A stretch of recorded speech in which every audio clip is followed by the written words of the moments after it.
Ciao a tutti, io sono Fabio Gagliardi. Ciao, io sono Martina Lupi, benvenuti e bentornati sul divano dei Tuparuglia. Oggi faremo un video un po' diverso, infatti non abbiamo qui lo strumento con noi, ma parleremo dei 5 nostri dischi preferiti di Didgeridoo.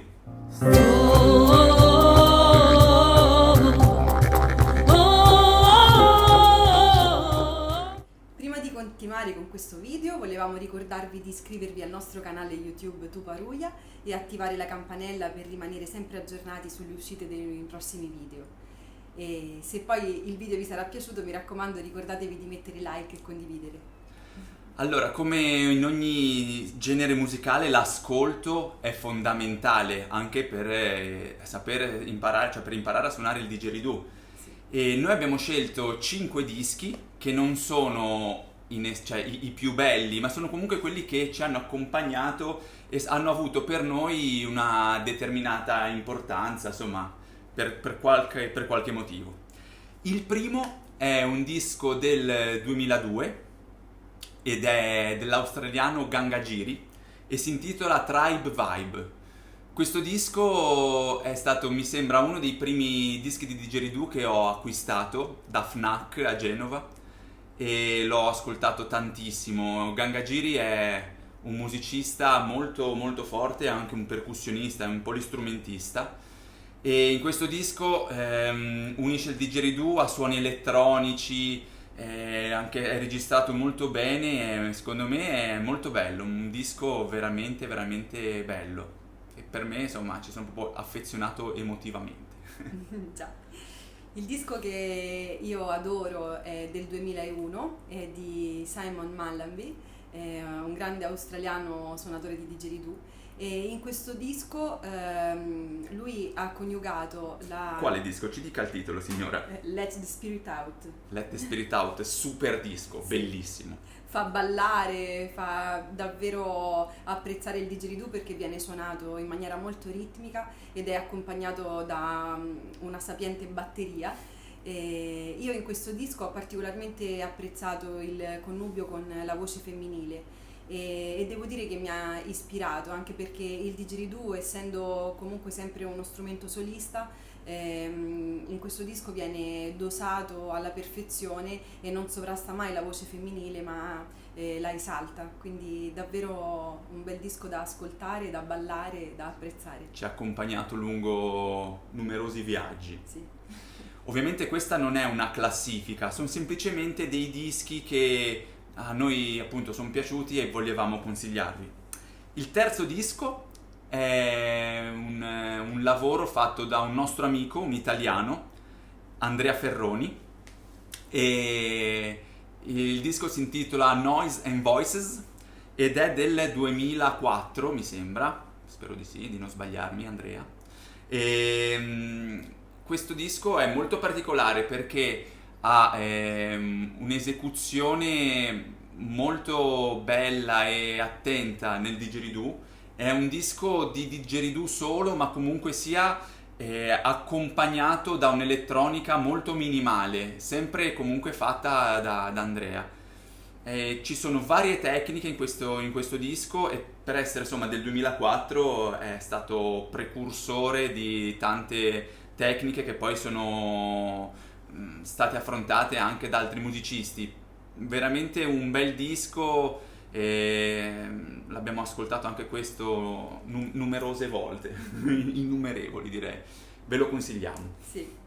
E vi consiglio anche un altro disco che sicuramente conoscerete, cioè sicuramente i suonatori di didgeridoo avranno apprezzato, ed è Dronas del 2010 di Dubravko Lapaine con la sua Druid Band. In questo disco si può apprezzare l'elemento voce femminile ed è qualcosa che io apprezzo davvero tanto facendo proprio questo di mestiere, la cantante. E soprattutto anche il fatto che il didgeridoo venga suonato da Dubravko Lapaine come una percussione, quindi lui utilizza questi didgeridoo molto bassi e davvero va a sostenere la voce, che in questo caso è soprano, quindi in maniera veramente sapiente. E anche la cantante è molto brava, è Mary Krankovic, spero di, di pronunciarlo bene, ed è un disco che vi consiglio. Sì, veramente anche questo bellissimo, bellissimo. Chitarra, voce di didgeridoo, ma Ti trasporta salti davvero mortali. in luoghi fiabeschi. Esatto. L'ultimo disco, il quinto disco, è di Michael Jackson, un australiano, un altro australiano. Lui. E è del 2004, si chiama Behind the Mic, è imperdibile. Sì. È assolutamente qualcosa di incredibile perché lui suona il didgeridoo con tecniche innovative, ad una velocità estrema e con una precisione proprio senza eguali, con dei respiri brevi e velocissimi sui tut, utilizza delle tecniche di percussioni vocali, qualcosa veramente di quasi inarrivabile. Lo consigliamo tantissimo. Poi utilizza anche il didgeridoo con effetti tromba, con melodie. A me piace tantissimo suonato in quel modo, infatti anch'io lo ripropongo in alcuni nostri brani e lo consigliamo tantissimo, tantissimo. Una menzione speciale, visto che sono finiti questi 5 dischi, va a un nostro amico fraterno, ma non per questo lo menzioniamo, ma perché il suo disco è bellissimo, Sì. è stupendo, veramente ben registrato, ben eseguito, ben tutto. E lui è un italiano, ma che dico italiano? Pisano. Ma che dico, Pisano? Di Pontedera. Di Pontedera, e il nostro grandissimo amico Jacopo Mattii.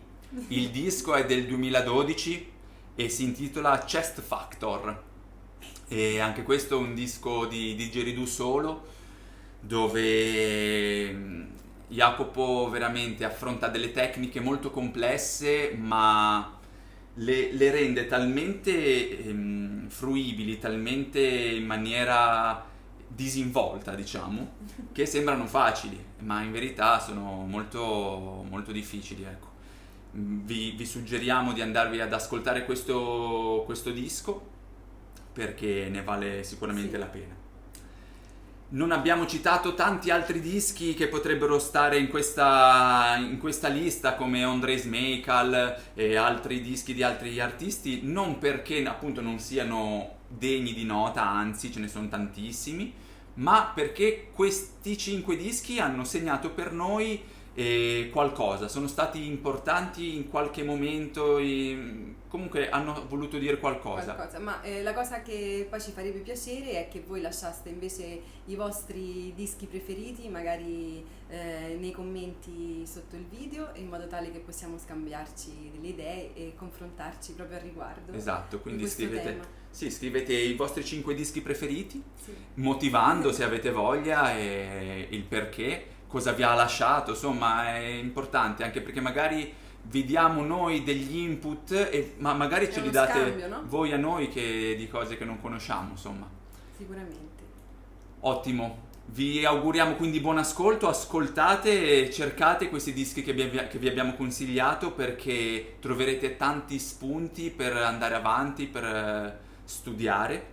Anche perché, come abbiamo detto spesso, il didgeridoo è uno strumento talmente versatile che viene suonato in tantissimi modi diversi. Ognuno mette nel didgeridoo se stesso, quindi la propria fantasia, le proprie tecniche e la propria esperienza di viaggio, di vita, perché è davvero uno strumento che consente di poter spaziare con la fantasia e la creatività. Per cui ogni suonatore di didgeridoo lascia davvero un segno ed è bello avere la possibilità di raccogliere quante più testimonianze possibili e scoprire quali sono anche i gusti degli altri e riuscire comunque a comprendere sempre di più tecniche diverse che riguardano questo strumento meraviglioso.